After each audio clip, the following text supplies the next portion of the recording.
ठीक हो गया जी। अब हमारा सेशन जो है ना रिकॉर्ड हो रहा है। अब हम जो है ना अपनी बात जो है वो कैरी करते हैं। अच्छा, स्क्रीन मैंने शेयर किया, ये नजर आ रही है जी आपको?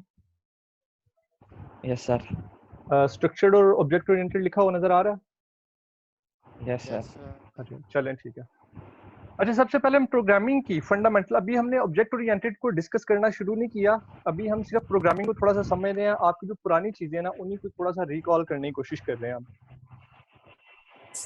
देखें, कुछ बेसिक टर्म्स हैं जो प्रोग्रामिंग में यूज होती हैं। सबसे पहले तो ये है कि इंस्ट्रक्शन, इंस्ट्रक्शन क्या होती है। जैसे प्रिंट एफ की आप कमांड देते हैं ना कंप्यूटर को, या आप उसे कोई वेरिएबल डिक्लेयर करने का कहते हैं, इन सारी चीजों को हम कंप्यूटर में इंस्ट्रक्शन के नाम से जानते हैं। यानी इंस्ट्रक्शन ऐसी चीज जिससे हम कंप्यूटर को कुछ बताते हैं कि भाई आपने ये काम करना है। अब यहाँ एक एग्जांपल दी हुई है, इंट रोल नंबर। इसका मतलब क्या है कि ये रोल नंबर नाम की एक मेमोरी ऑक्यूपाई करेगा जिसकी टाइप क्या होगी, वो इंटीजर होगी। ठीक हो गया। दूसरा फिर वो करेगा कि जी कैरेक्टर टाइप का की एक एरे है, उसको डिफाइन करेगा। और ये हमारे पास एक डेलिमीटर साइन है जिसको हम मतलब सेमीकोलन भी बोलते हैं। इसका भी आपको पता है कि प्रोग्रामिंग में इसका क्या अमल दखल है, सी में इसका खासतौर पे क्या अमल दखल है। अच्छा, इंस्ट्रक्शन से एक बड़ी चीज आती है जिसको हम बोलते हैं फंक्शन। फंक्शन क्या होता है कि आप एक मतलब बॉडी डिफाइन करके उसमें आप बता देते हैं कि ये कोड हम दोबारा दोबारा यूज करेंगे। रीयूजेबिलिटी के लिए आप एक फंक्शन लिख लेते हैं।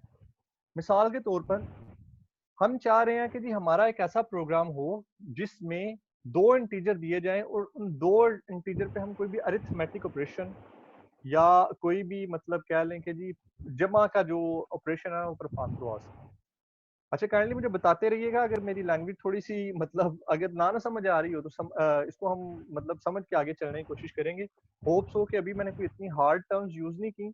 अगर किसी बात की समझ ना आई तो आप इंटरप्ट करके मतलब बोल के तो कह सकते हैं, मैं वहां पे थोड़ा सा ना टाइम आपको मतलब इजाफी दूंगा। फंक्शन पे मैंने आपको बताया कि जी हम चाह रहे हैं कि जी हमारा एक ऐसा मतलब कोड है, पीस ऑफ कोड है जो बार बार यूज होता है, जो रीयूजेबिलिटी के लिए होता है। सम का फंक्शन हमने एक बना दिया जिसमें दो इंटीजर पास करेंगे और दो इंटीजर पास करने के बाद वो उसका सम प्रोड्यूस करके आपको दे देगा। अब आपको 100 बार सम का फंक्शन यूज करना है तो बजाय इसके कि आप सारी लाइन दोबारा दोबारा लिखें, आप सिंपली क्या करते हैं, फंक्शन जो कॉल करते हैं उससे वो काम आपका परफॉर्म हो जाता है। Sorry,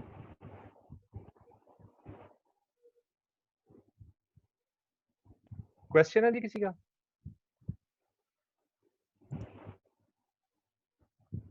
hello, yes sir.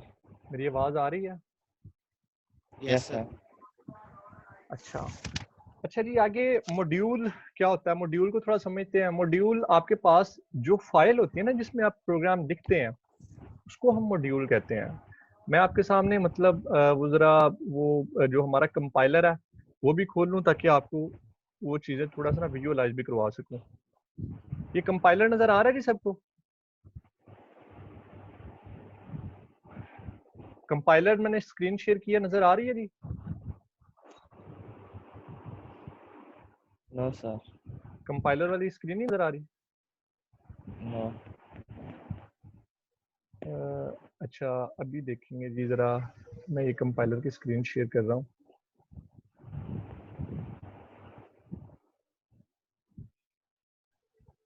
हाँ जी, अभी नजर आई है जी?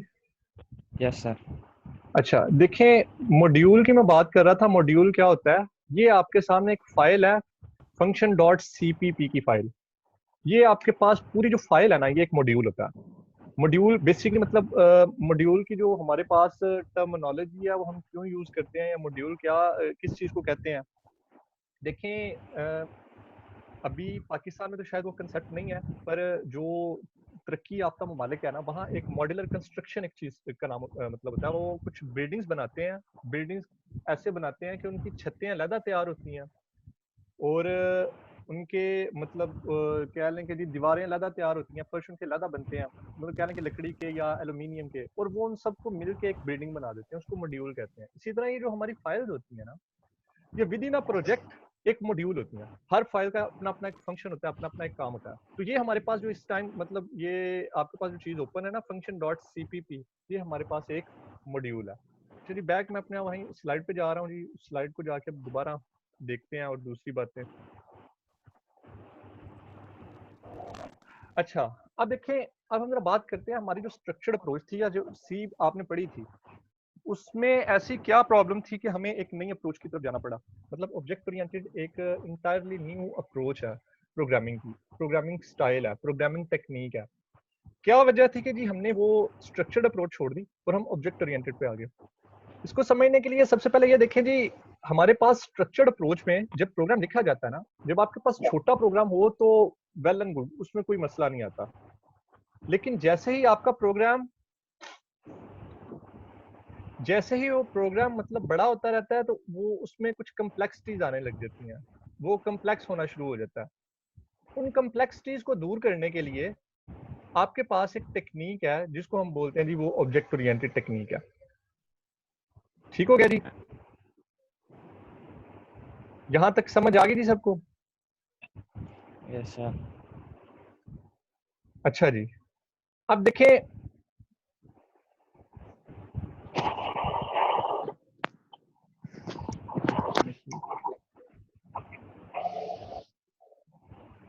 स्क्रीन शेयर करना चाह रहा हूँ जी, स्क्रीन यहाँ से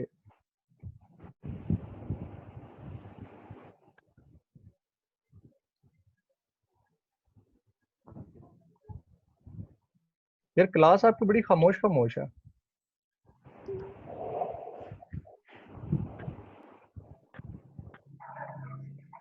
अच्छा, फंक्शन ओवरलोडिंग मैंने एक कंसेप्ट आपको पढ़ाया था, किसी को याद है फंक्शन ओवरलोडिंग क्या होती है?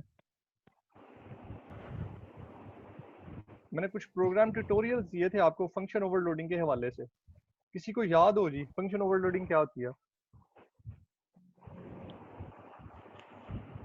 यार नो ही बोल दो कम से कम। सर नहीं यार। नहीं याद?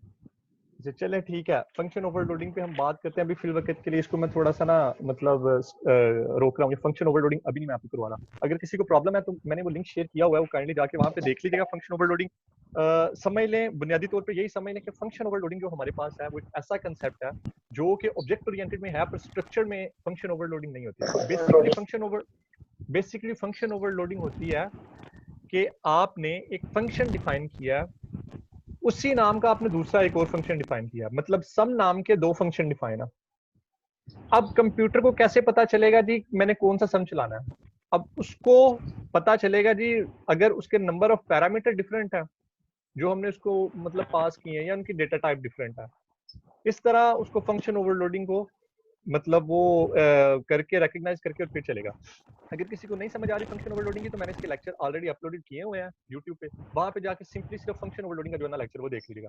अच्छा, उसके बाद आ जाता है जी हमारे पास अनरिस्ट्रिक्टेड एक्सेस, दूसरा मतलब जो लिमिटेड अप्रोच है, मतलब जिसकी वजह से हम ऑब्जेक्ट ओरिएंटेड की तरफ गए थे। और तीसरी है रियल वर्ल्ड मॉडलिंग। अब सबसे पहले हम अनरिस्ट्रिक्टेड एक्सेस को समझने की कोशिश करते हैं कि अनरिस्ट्रिक्टेड एक्सेस है क्या। अनरिस्ट्रिक्टेड एक्सेस को समझने के लिए हमारे पास दो टर्म्स ऐसी हैं जिनको समझना पड़ेगा। एक है हमारे पास लोकल डेटा और एक है हमारे पास ग्लोबल डेटा। इसका किसी को कंसेप्ट है लोकल डेटा और ग्लोबल डेटा क्या होता है जी? Sir within a function एक डेटा होता है और एक आउटसाइड द बॉडी होता है। शाबाश जी। विद इन अ फंक्शन जो डेटा होता है उस वो आउटसाइड द फंक्शन बॉडी जो है वो यूजेबल नहीं होता। इट मींस कि वो लोकल डेटा है। ये yes sir. Same as it is ऐसे ही है कि एक बंदा एक सिटी में रहता है, वो वहां का लोकल है, वो यस सिटी सर। से बाहर नहीं जा सकता। ठीक है। और एक बंदा मतलब एक डेटा ऐसा है जो कि मतलब दो सिटीज के दरमियान में रहता है या चार सिटीज के दरमियान में रहता है, वो जिस सिटी में चाहे वो जा सकता है। ये ग्लोबल का कंसेप्ट है। इसकी थोड़ी यस पिक्टोरियल सर। रिप्रेजेंटेशन देखें जी, मैं भी इसका प्रैक्टिकल आपको करके दिखाऊंगा, प्रैक्टिकलिटीज में इसको कैसे डिफाइन किया जाता है। अभी ये देखिए हमारे पास आपको मतलब लिखा हुआ स्क्रीन पर नजर आ रहा है ग्लोबल वेरिएबल और लोकल वेरिएबल। फंक्शन ए है एक और एक फंक्शन बी है, दो फंक्शन है हमारे पास। फंक्शन ए में हमने जो वेरिएबल डिक्लेयर किए हैं वो फंक्शन बी में नहीं जा सकते, और फंक्शन बी में जो वेरिएबल डिक्लेयर किए हैं वो फंक्शन ए में नहीं आ सकते। पर देखिए यहाँ पे जो ग्लोबल वेरिएबल है वो फंक्शन ए में भी आ सकता है, फंक्शन बी में भी आ सकता है। इवन यहाँ पे अगर एक 100 फंक्शन भी होगा तो उस सारे फंक्शन में ग्लोबल डेटा जो है वो एक्सेसिबल होगा। ये जरा देखें जी, हमारे पास 3 ग्लोबल डेटा है और 4 हमारे पास फंक्शन है, और इन फंक्शंस की डिपेंडेंसी दी हुई है कि हर फंक्शन इस डेटा को एक्सेस कर सकता है। अच्छा, पॉइंट हम क्या पढ़ रहे थे? Unrestricted access. अनरिस्ट्रिक्टेड एक्सेस से ये मुराद है कि आपने एक्सेस को रिस्ट्रिक्ट नहीं किया, यानी कि हम ये चाह रहे हैं कि ये वाला जो डेटा है ना, ग्लोबल डेटा, ये सिर्फ 2-3 फंक्शन में एक्सेस हो सके। स्ट्रक्चर्ड अप्रोच आपको ये लिमिटेशन देती है यहाँ पे, और यहाँ पे आप डेटा को रिस्ट्रिक्ट नहीं कर सकते। मैं जरा अपने कंपाइलर वाली मतलब स्क्रीन पे जा रहा हूँ और आपको थोड़ा सा प्रैक्टिकल वर्क करके फिर मैं बताता हूँ कि जी हमारे पास लोकल डेटा क्या है और ग्लोबल डेटा क्या है। ये देखें जी, हमारे पास एक फाइल बनी हुई है जो कि जी C++ की फाइल है। ठीक है, कैसे पता चला C++ की फाइल है? ये देखें जी, CTP लिखा हुआ है यहाँ पे। ठीक हो गया जी। अब देखिए, मैं यहाँ पे एक फंक्शन बनाने लगा हूँ, जिस फंक्शन का नाम मैंने रखा इंट, और मैंने यहाँ पे फन नाम उसका रख दिया, और इसके अंदर मैंने एक डेटा डिफाइन किया जिसको मैंने बोला नंबर। ठीक है, और इस नंबर में मैंने स्टोर करवा दिया 10।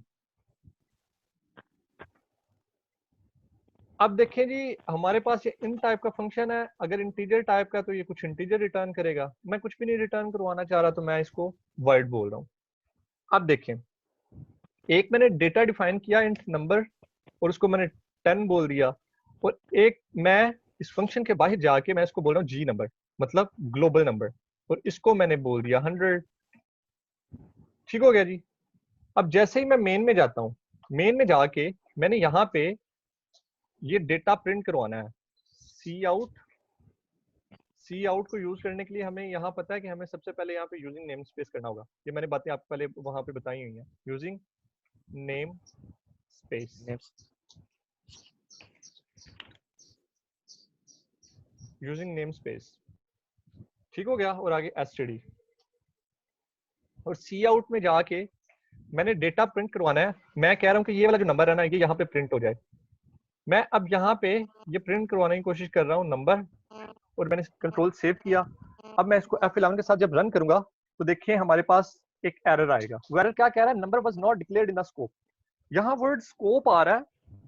स्कोप से मुराद होती है कि ये जो मतलब वेरिएबल है, ये लोकल है, ये ग्लोबल है। स्कोप का ये मतलब होता है। अब देखिए यहाँ पे ये नंबर एक्सेसिबल नहीं है। क्यों नहीं है? क्योंकि ये लोकल डेटा है इस फंक्शन का, और यहां से लेके सिर्फ यहां तक यूज हो सकता है, इसके बाहर नहीं यूज हो सकता। अब मैं ये वाला नंबर एक्सेस करने की कोशिश करता हूं, तो मैं सिंपली यहाँ पे जी नंबर लिख देता हूं और मैं इसको चलाता हूं।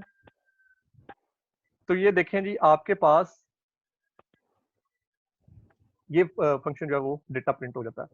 अब फर्ज करें यहाँ पे मेरे पास एक 100 फंक्शन भी हो ना, तो इन फंक्शन में ये वाला डेटा एक्सेसिबल है, पर ये वाला डेटा सिर्फ with in a function body या इस फन बॉडी में ही मतलब एक्सेसिबल है। समझ आ गई जी सबको? Yes sir. चलें, अब मैं स्लाइड पे वापस आने लगा हूँ जी। स्लाइड को देखते हैं और उसमें देखते हैं क्या चीजें जो ना मजीद हमारी है। लोकल डेटा और ग्लोबल डेटा। अब देखिए, अनरिस्ट्रिक्टेड एक्सेस ये बता रही है कि आपके पास डेटा या लोकल हो सकता है या ग्लोबल हो सकता है। हमारे पास एक प्रॉब्लम है। हम ये प्रॉब्लम कह रहे हैं कि हम इस डेटा को रिस्ट्रिक्ट करना चाह रहे हैं 2-3 फंक्शंस के साथ, जबकि ऐसा नहीं है। हमारे पास जितने भी फंक्शन होंगे सबके लिए मतलब अवेलेबल होगा। अभी प्रॉब्लम समझ लें, इसका सोल्यूशन हम देखेंगे कि जाके ऑब्जेक्ट ओरिएंटेड प्रोग्रामिंग में कि इसको हमने कैसे सॉल्व किया। अभी तक के लिए ये समझ लें कि एक प्रॉब्लम है कि हम डेटा को रिस्ट्रिक्ट नहीं कर पा रहे, जो कि सिक्योरिटी फीचर भी, सिक्योरिटी थ्रेट भी है। मसलन सिक्योरिटी थ्रेट कैसे है? समझ लें कि आपका एक पासवर्ड आपने ग्लोबल वेरिएबल बना दिया। चलें पासवर्ड को छोड़ें, आप समझ लें कि आपने एक बैंक अकाउंट है, बैंक अकाउंट का एक बैलेंस है। बैलेंस से मुराद उसकी रकम, उसके अकाउंट में कितने हैं, उसको आपने ग्लोबल वेरिएबल बना दिया। अब अगर उसको ग्लोबल वेरिएबल बना दिया तो उसको हर फंक्शन एक्सेस कर सकता है। इट मींस कि वो सिक्योरिटी थ्रेट है। अब किसी की इंफॉर्मेशन लीक हो रही है, तो इस वजह से इस चीज को हमने एड्रेस करना है। ये हम ऑब्जेक्ट ओरिएंटेड में एड्रेस करेंगे। अभी फिर वक्त के लिए समझने की एक प्रॉब्लम है जिसको हमने एड्रेस करना है अभी। अच्छा, अब देखिए जी, दूसरी बात क्या है कि जो हमारे पास ये जो ग्लोबल डेटा है ना, मतलब लोकल डेटा और ग्लोबल डेटा, अगर हम ग्लोबल डेटा में कुछ चेंज करते हैं ना, तो इसका इम्पैक्ट उन तमाम फंक्शंस पे पड़ता है जिसमें ये ग्लोबल डेटा यूज हो रहा है। बैक टू कंपाइलर में जा रहा हूँ जी, वहां पे जाके इस चीज को थोड़ा सा मजीद एलाबोरेट करने की कोशिश करता हूँ। देखिए यहाँ पे एक फंक्शन बनाया, मैं यहाँ पे एक और फंक्शन बना रहा हूँ, इसको मैं बोल रहा हूँ इन फन वन, और इसको मैंने बोल दिया, इसका नाम बोल दिया मतलब ये रिटर्न क्या करवा रहा है, रिटर्न 0 करवा रहा है, ठीक है। और इसी तरह मैंने फिर यहाँ पे कोर फंक्शन बना दिया जिसको मैं बोल रहा हूँ फन 2, और इसको इसमें क्या जी इसकी डेटा टाइप कुछ भी रखते हैं, इंट रखते हैं, फ्लोट टाइप जो भी रखना चाह रहे हैं, इसको इसमें भी रिटर्न 0 करवा दिया यहाँ पे भी मैंने। अब जरा देखिएगा, ये वाला जो जी नंबर है ना, इसको मैं यूज कर रहा हूँ इस सारे में। यहाँ पे भी मैंने नंबर में स्टोर करवा दिया जी नंबर, और यहाँ पे मैंने एक मतलब एक वेरिएबल बनाया एक्स, उसमें मैंने करवा दिया जी नंबर। अब यहाँ पे मजीद यहाँ पे मैंने एक वेरिएबल डिक्लेयर किया, इसमें मैंने वाई बोला, और इसमें मैंने करवा दिया स्टोर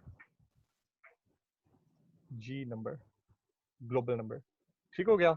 अब जरा देखें जी, यहाँ पे भी मैं एक वेरिएबल डिक्लेयर कर रहा हूँ, और इसमें भी मैंने वो जो डेटा है जी नंबर वाला वो स्टोर करवा दिया। ठीक हो गया जी। अब देखें, हमारा ग्लोबल डेटा है, मैंने कहा कि ये हर फंक्शन में यूज हो सकता है, जिस फंक्शन में भी आप यूज करना चाहें इसको यूज कर सकते हैं। हमारे पास इस टाइम 1 2 3 4 फंक्शन जो पड़े हुए हैं, और 4 के 4 फंक्शन में हमने ये डेटा यूज किया हुआ है। अच्छा, किसी को याद है जी जो शॉर्ट, लॉन्ग और साइंड इंटीजर क्या करते हैं?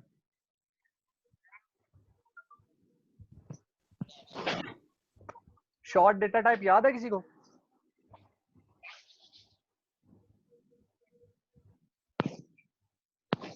जरा देखें जी, शॉर्ट हमारे पास शॉर्ट जो डेटा टाइप है वो क्या करती है। मैं दोबारा वो स्लाइड पे जा रहा हूँ ताकि आपको थोड़ा सा बता सकूं मुझे। ये देखें जी, आपके पास सारी प्रिमिटिव डेटा टाइप्स हैं। इन प्रिमिटिव डेटा टाइप्स में शॉर्ट इंटीजर 2 बाइट्स लेती है, और उसकी रेंज कितनी है, 32 -32,768 से लेकर 32,767। अगर आप अनसाइंड करते हैं, अनसाइंड का मतलब ये होता है कि ये मतलब सारे पॉजिटिव नंबर ही होंगे। इसकी रेंज जो है 65,535 है। यहां तक कि बस समझ लें कि ये जो हमारे पास रेंज है ना, ये जो रेंज आ रही है, हम देख रहे हैं कि हम 5 हिस्सों से ज्यादा नहीं जा रहे। मतलब 32,767 देखें तो 5 हिस्से हैं, 3 2 7 6 7, 5 हिस्से हैं बस। अब यहाँ पे जैसे ही मतलब मैं दूसरी स्क्रीन पे आने लगा हूँ, दूसरी स्क्रीन पे अपने कंपाइलर वाली। अब यहाँ देखें, हमारे पास इस सारे को स्टोर करवाने के लिए हमारे पास शॉर्ट ही होगा, क्योंकि हमने उसकी डेटा टाइप ऊपर शॉर्ट दी हुई है, तो यहाँ पे भी हमारे पास सारी डेटा टाइप जो है वो शॉर्ट ही आएगी। ठीक हो गया जी। और यहाँ मैं कह रहा हूँ कि यहाँ हमारे पास 1 2 3 4 5 हिस्से जो है हमारे पास वो आ रहे हैं।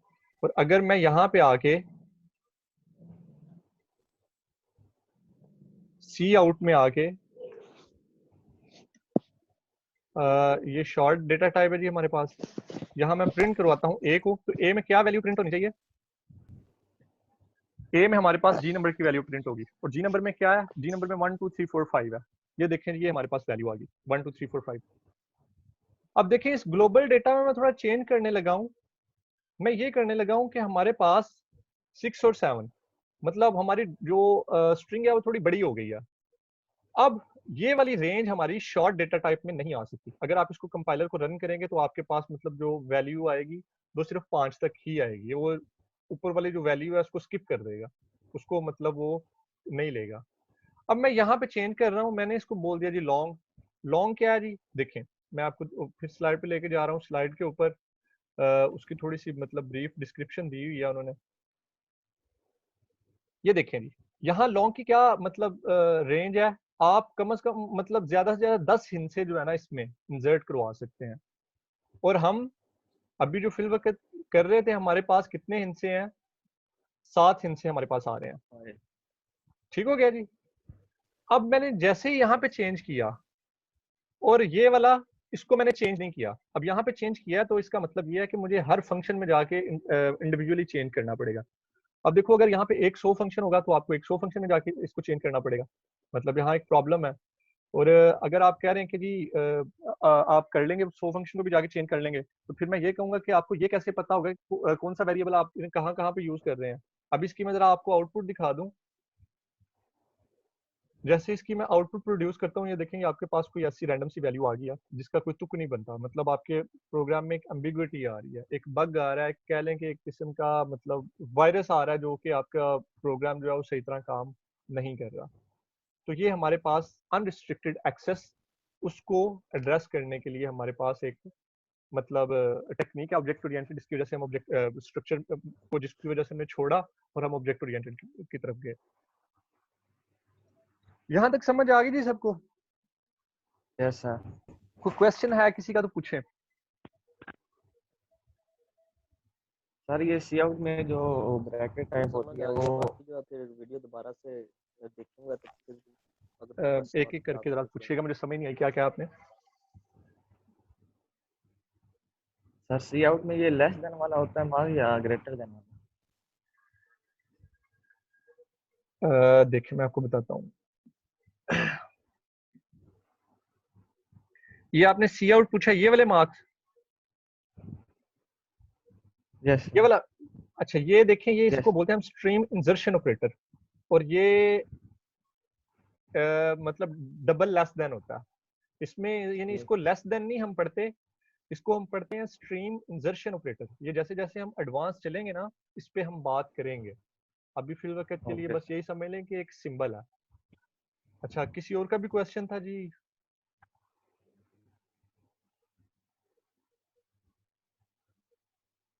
और क्वेश्चन है जी किसी का? हाँ सर। ठीक हो गया जी। अच्छा अब देखिए रियल वर्ल्ड मॉडलिंग, इसको, ये जो हमारे पास ऑब्जेक्ट ओरिएंटेड अप्रोच है ना, ये हमारे पास मतलब ये बात करती है जैसे जो हमारे रियल वर्ल्ड ऑब्जेक्ट्स होते हैं ना उन पे। देखें स्ट्रक्चर्ड अप्रोच में होता क्या है, स्ट्रक्चर्ड अप्रोच में ये होता है कि आपके फंक्शंस और वेरिएबल वो अलग अलग होते हैं। मतलब आप कहेंगे कि जी सर फंक्शन के अंदर भी हम वेरिएबल डिक्लेयर कर सकते हैं, बिल्कुल कर सकते हैं, पर मैं जो बात करना चाह रहा हूँ उसको थोड़ा सा समझने की कोशिश कीजिएगा जी। एक गाड़ी है, ठीक है, उस गाड़ी का एक कलर होता है और एक उसकी फंक्शनैलिटी होती है। फंक्शनैलिटी से क्या मुराद है? फंक्शनैलिटी से मुराद है कि आप उसके पैडल, वो जो रेस वाला पैडल है उस पर पाँव रखते हैं तो वो मतलब जो है चलती है, तेज चलती है। उसका स्टीयरिंग व्हील है, उसको मतलब लेफ्ट करेंगे तो वो लेफ्ट की तरफ उसके टायर मूव करेंगे, राइट करेंगे राइट की तरफ मूव करेंगे, मतलब उसका एक बिहेवियर है। अब फंक्शन जो होता है वो सेपरेटली बिहेवियर होता है। उसका जो कलर, उसके इंटीरियर की इंफॉर्मेशन, उसके एक्सटीरियर की इंफॉर्मेशन, उसका चैसी नंबर या उसके मतलब जो भी प्लेट नंबर है, जो भी चीजें हैं वो सारा उसका डेटा है। अब रियल वर्ल्ड में ये होता है, ये डेटा अलग चीजें हैं और उसका फंक्शन अलग चीजें हैं। स्ट्रक्चर्ड अप्रोच में हमें ये चीज नहीं मिलती। अब जरा देखिएगा जी, रियल वर्ल्ड जो है वो डील करता है ऑब्जेक्ट्स के साथ। ऑब्जेक्ट क्या होता है? ऑब्जेक्ट एक पर्सन हो सकता है, एक मैन हो सकता है, एक शख्स हो सकता है, एक बंदा हो सकता है, एक बीबी हो सकती है, जो मतलब कह लें कि जो कहीं जॉब करता है, या एक स्टूडेंट जो है वो एक मतलब हो सकता है हमारे पास एक ऑब्जेक्ट की वो कह लें कि ये अलामत है। उसके बाद एक कार, कार की हमने एग्जांपल की, कार का डेटा, उसका उसके वेरिएबल्स और उसका बिहेवियर, उसके एट्रीब्यूट्स। मोबाइल हो सकता है जी बिल्कुल एक ऑब्जेक्ट। मतलब क्या है कि जी ऑब्जेक्ट हमारे पास एट्रीब्यूट प्लस बिहेवियर, एक ऐसी कॉम्पैक्ट चीज होती है जिसमें कुछ एट्रीब्यूट्स होते हैं, कुछ उसके बिहेवियर होते हैं। ठीक हो गया जी? अब ये देखिए हमारे पास एक ऑब्जेक्ट है, उसके अंदर डेटा लिखा हुआ और मेंबर फंक्शन लिखा हुआ। डेटा को सिंपल समझने के लिए जो आप वेरिएबल डिक्लेयर करते हैं ना उसको डेटा बोलते हैं, और मेंबर फंक्शन सेम जो हमने फंक्शन बनाते हैं ना, सिर्फ वो फंक्शन होते हैं। है क्या फर्क? क्या है इसमें फर्क? बस ये ऑब्जेक्ट ओरिएंटेड इन दोनों को इकट्ठा करके एक ऑब्जेक्ट की तरह ट्रीट करती है, एक सिंगल एंटिटी की तरह ट्रीट करती है। बस ऑब्जेक्ट ओरिएंटेड ये अप्रोच है। ठीक हो गया जी? अभी मतलब इसमें कंफ्यूज नहीं होइएगा, अभी मतलब ये अभी चीजें बस थोड़ा सा हाइपोथेटिकली देख लें, मफरूजे इनके देख लें। हम जाके इसकी प्रैक्टिकल जब करेंगे ना तो उसमें आपको मजीद चीजें ना समझ आएंगी कि कैसे ये चीजें जो है ना बन रही हैं। अब ऑब्जेक्ट ओरिएंटेड ये सारी आपके पास ये जो पिक्टोरियल रिप्रेजेंटेशन है ना, ये हमने थ्रू आउट द कोर्स ये चीजें ही हमने पढ़नी है बस। इससे अलावा, इसके अलावा और कोई बात नहीं होगी। सी प्लस प्लस में बस थोड़ा सा समझ लें कि एक कंसेप्ट होता है, अल्लाह आपका भला करे, ऑपरेटर ओवरलोडिंग का, और जावा से थोड़ी सी डिफरेंट है। वो कैसे डिफरेंट है, खैर जावा तो नहीं मैं आपको पढ़ाऊंगा, पढ़ेंगे तो हम सी प्लस प्लस सी। पर बस जहां जहां कुछ फर्क आएंगे ना कंसेप्ट्स के, मैं आपको वो भी थोड़ा थोड़ा ना बताता चलूंगा कि ये चीजें ऐसे हैं, ये चीजें ऐसी हैं। अच्छा सबसे पहले ये देखें जी, हमारे पास प्रोग्रामिंग की जो बेस है वो ऑब्जेक्ट है। क्योंकि इसका नाम ही ऑब्जेक्ट ओरिएंटेड है। ऑब्जेक्ट ओरिएंटेड से क्या मुराद है, एक ऑब्जेक्ट है उसके इर्द गिर्द सारी चीजें ओरिएंटेड है। क्लास क्या होती है, ये इसकी आपको मुख्तलिफ डेफिनेशन मिलेंगी। मतलब क्लास को ये भी कहा जाता है कि कलेक्शन ऑफ ऑब्जेक्ट्स, के मतलब कुछ ऑब्जेक्ट्स हैं उनको कलेक्टिवली एक जगह पे रखा हुआ है, उसको कहते हैं क्लास। या सिंपल वर्ड में, सिंपल से सिंपल समझने के लिए क्लास यही समझ लें कि जैसे एक घर का नक्शा होता है ना, वो क्लास है। देखिए, अगर आपको एक नक्शा दिया जाए ना घर का, तो आपको कहा जाए कि इसमें रहो और ये किचन वगैरह इस्तेमाल करो, ये मतलब वेंट बने हुए हैं, यहाँ से हवा आएगी, तो ये एक सेंसलेस चीज है। आप कहेंगे कि जी ये चीज जो है ना, मतलब कोई सेंस नहीं क्रिएट कर रही, ये कैसे पॉसिबल है? क्लास से ऑब्जेक्ट बनते हैं, मतलब उस नक्शे से जो घर बनेगा वो एक ऑब्जेक्ट है। अब उस ऑब्जेक्ट में आप रह सकते हैं, उस ऑब्जेक्ट की एक फंक्शनैलिटी है। क्लास में आप कुछ नहीं कर सकते। मतलब क्लास ये समझ लें कि उसका मैप है, उसकी बाउंड्रीज है, उसके खदोखाल है, ये घर कैसा होगा, इसमें कितने कमरे होंगे, ये समझ लें कि जी इसमें हमने ये जो पंखे लगाने हैं ये कैसे लगाने हैं, इसमें इलेक्ट्रिसिटी का जो मतलब निज़ाम होगा वो कैसे लगेगा, इसमें जो हमने मतलब वो करनी है, मतलब पाइपिंग करनी है वो कैसे करनी है, ये सारी इंफॉर्मेशन लिखी होती है बस क्लास में। आगे चल के हम देखेंगे कि क्लास होती क्या।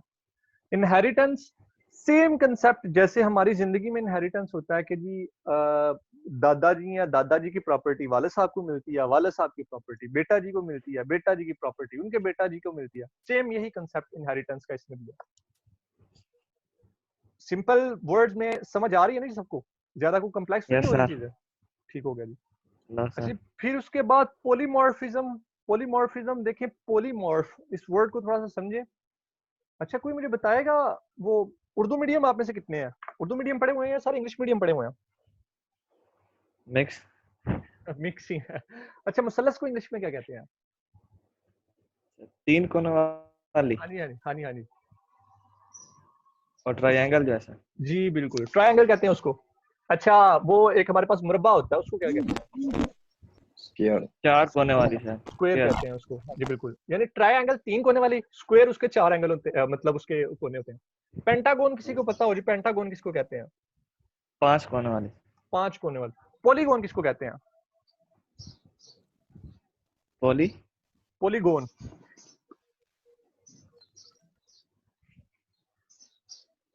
गोन कहते हैं कोने को, पोली कहते हैं मल्टीपल। मतलब मैं आपको सिर्फ पोली वर्ड समझा रहा था कि पोली वर्ड क्या है। पोली कहते हैं मल्टीपल, मतलब अ नंबर ऑफ। पोलीमॉर्फ, मॉर्फ कहते हैं शेप को।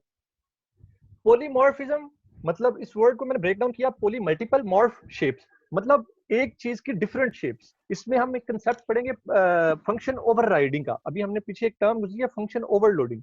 दूसरा कंसेप्ट आएगा जब हम पोलीमॉर्फिज्म डिस्कस करेंगे ना, उसमें हम करेंगे ओवरराइडिंग, कि सेम नेम का फंक्शन सेम पैरामीटर के साथ उसको हम ओवरराइड कैसे करवाएंगे। ये कंसेप्ट जो है हम पोलीमॉर्फिज्म में पढ़ेंगे। अभी के लिए बस ये समझ लें कि यदि आपने क्लास बना ली, ठीक है, उस क्लास में से आप डिफरेंट शेप्स निकाल सकते हैं। मिसाल के तौर पर आपने गाड़ी का फंक्शन लिख लिया, अब उस गाड़ी में एक कॉमन जो फंक्शनैलिटी है वो मोटर बाइक में भी, मतलब क्लच की एक फंक्शनैलिटी वो मोटर बाइक में भी है। आप सेम कोड जो है ना वो कार वाला वो मोटर बाइक के लिए भी इस्तेमाल कर सकते हैं। तो ये कुछ मतलब एक ऐसी चीज होगी जिसको हम पॉलीमॉर्फिज्म जो है ना उसको थोड़ा सा करेंगे, अंडरस्टैंड करेंगे। अच्छा यार, एब्स्ट्रैक्शन, इसके लिए अभी थोड़ा सा मेरे साथ उधार कर लें एब्स्ट्रैक्शन का, क्योंकि ये कंसेप्ट जो है ना हमारा थ्रू आउट द कंसेप्ट चलना है, ये एब्स्ट्रैक्शन का कंसेप्ट। एब्स्ट्रैक्शन अभी के लिए थोड़ा सा आसान अल्फाज में समझ लीजिए। देखो, मेरे पास ये मोबाइल है ना, ये मोबाइल, अब इस मोबाइल में बड़ी फंक्शनैलिटीज ऐसी हैं जिनके पीछे प्रोग्राम रन होते हैं। पर समझ लो कि मैं एक कंप्यूटर का नॉलेज रखने वाला आदमी नहीं हूँ, मैं बिल्कुल कंप्यूटर को नहीं समझता। मैं क्या करता हूँ, मैं सिंपली यहाँ पे इसको क्लिक करता हूँ और ये मेरे पास एक चीज ओपन हो जाती है। एब्स्ट्रैक्शन ये चीज होती है कि इसके पीछे जो फंक्शनैलिटी चल रही है ना उसका मुझे नहीं पता, मुझे उस फंक्शनैलिटी का नहीं पता, मेरी बस जरूरतें पूरी हो रही हैं। तो ये एक एब्स्ट्रैक्शन होती है कि आपने यूजर को कम्प्लेक्स चीजों उससे छुपा के उसके सामने सिर्फ आसान चीजें रख देनी होती हैं।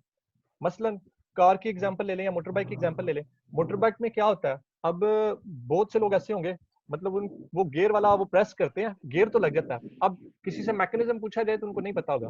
नेचुरल है कि मतलब हमें पता नहीं होना चाहिए कि एक ड्राइवर को गाड़ी ड्राइव करने के लिए जरूरी नहीं है कि वो हर वो चीज मतलब इच्छी बिच्छी को कार की पता हो कि अब ये गाड़ी फलां गाड़ी से जुड़ी है, वहां पे हरकत पैदा हो रही है और ये यहाँ से मतलब फ्यूल इंजेक्ट हो रहा है और ये चीजें दिस एंड दैट ब्ला ब्ला ब्ला, मतलब ऐसी कम्प्लेक्स चीजें यूजर को छुपा के उसके सामने आसान चीजें रखी जाती हैं, इसको एब्स्ट्रैक्शन कहते हैं। थ्रू आउट द कोर्स हम इस पर मजीद भी बात भी करेंगे, पर अभी के लिए समझने के लिए बस यही बात समझ लें।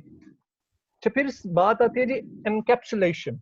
एनकैप्सुलेशन, कैप्सूल बनाए जाते हैं ना, उनमें दवाई भरी जाती है।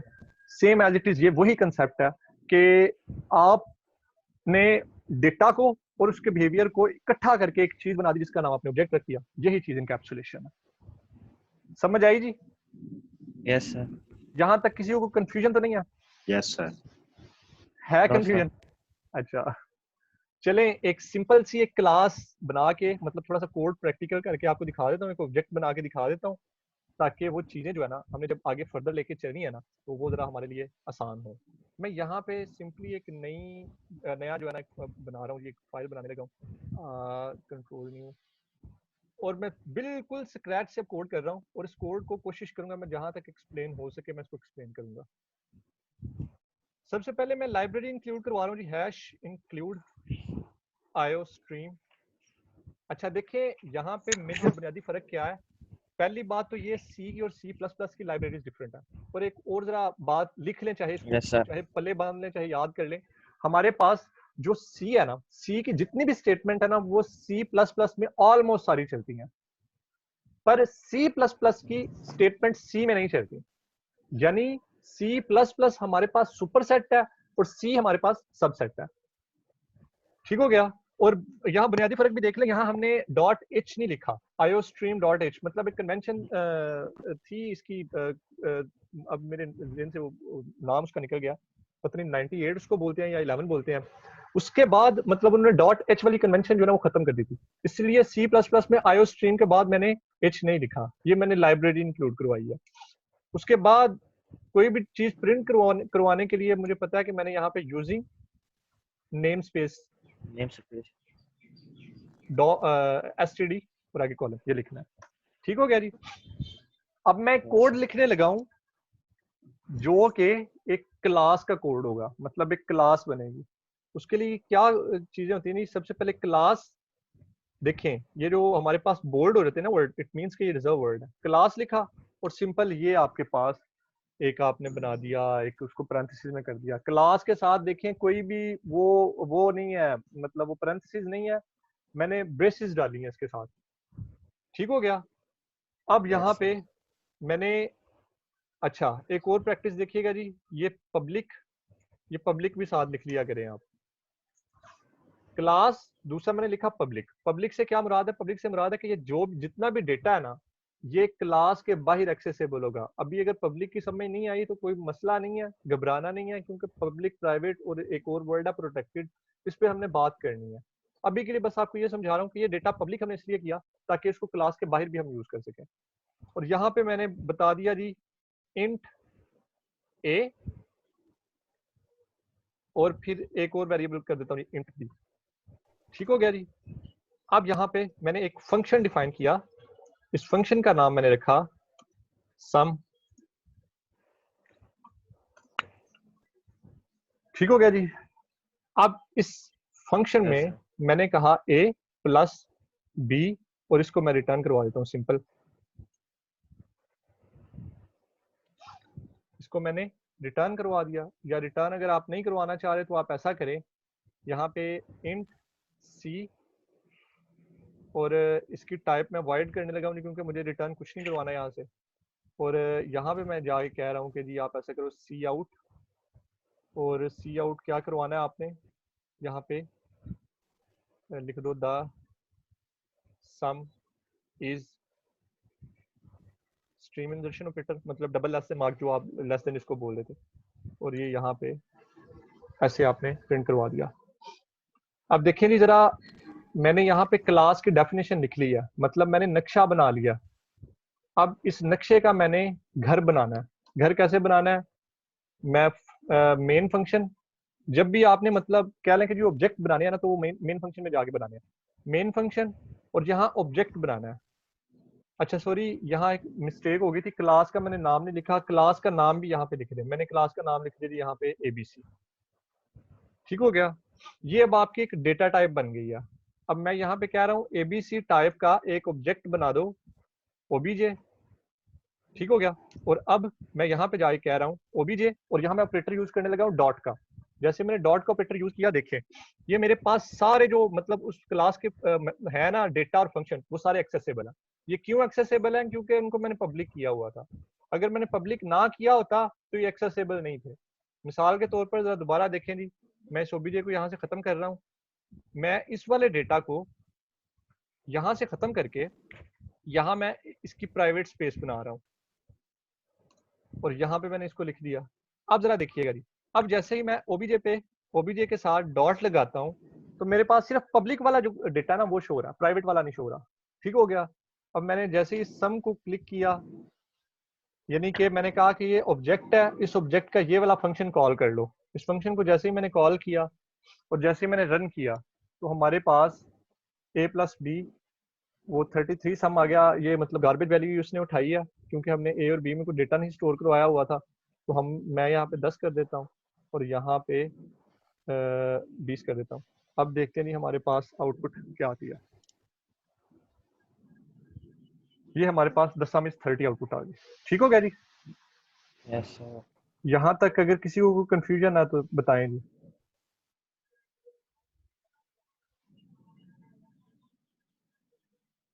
किसी का क्वेश्चन हो?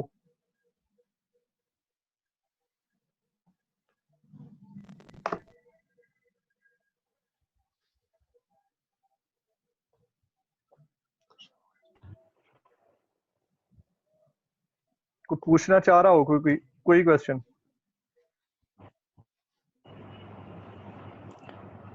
No sir.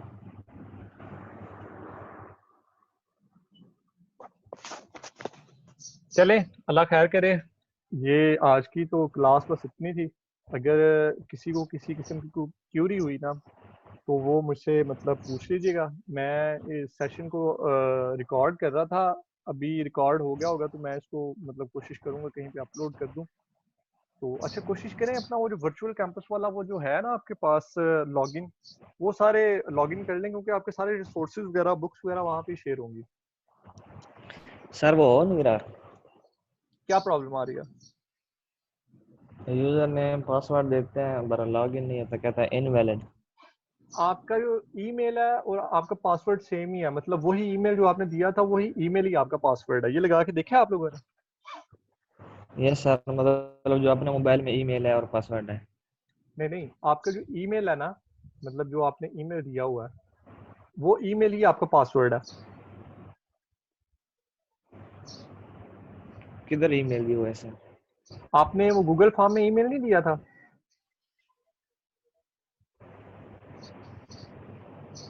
यार एक मिनट ठहरे जरा, आपकी क्लास मेरे ख्याल से सारी है तो थी, उसमें इनरोल थी। अच्छा, मुझे ऐसा करें, जिसको जो जो प्रॉब्लम आ रही है ना मेरे साथ, वो व्हाट्सएप पे शेयर कीजिएगा। हम कोशिश करते हैं उनको जो है ना रिजॉल्व कर दें, या जो भी मामला जिसका जो भी क्यूरी आ रही है ना उसको हम कर देंगे वहाँ पे। Yes sir. सर आप पैटर्न बता दें सर। किस चीज़ का पैटर्न? उधर यूजर नेम और पासवर्ड कौन सा लिखना है? यार आपने गूगल फॉर्म पे जब आपसे वो कहा गया था कि जी आपने ये फॉर्म फिल करना है, उस पे आपने ईमेल दिया था कोई? लिखा था सारा, याद नहीं है। तो अभी क्या किया जा सकता है अगर याद नहीं है तो? चले। सर वो काफी अर्सा पहले अदर क्लास में उन्होंने लिखवाया था। नहीं नहीं, अभी रिसेंटली यार आप लोगों को जो मैसेज किया था इसमें ग्रुप में कि ये जो गूगल फॉर्म में मतलब आपने वो इनरोल करना है, तो बमुश्किल अभी कुछ 2-3 हफ्ते हुए होंगे उस बात को। चेक करते हैं सर। यस चले। सर जी, वो तो हाँ जी, क्या कह रहे हैं? अगर किसी को पता है तो यार बता देना ग्रुप।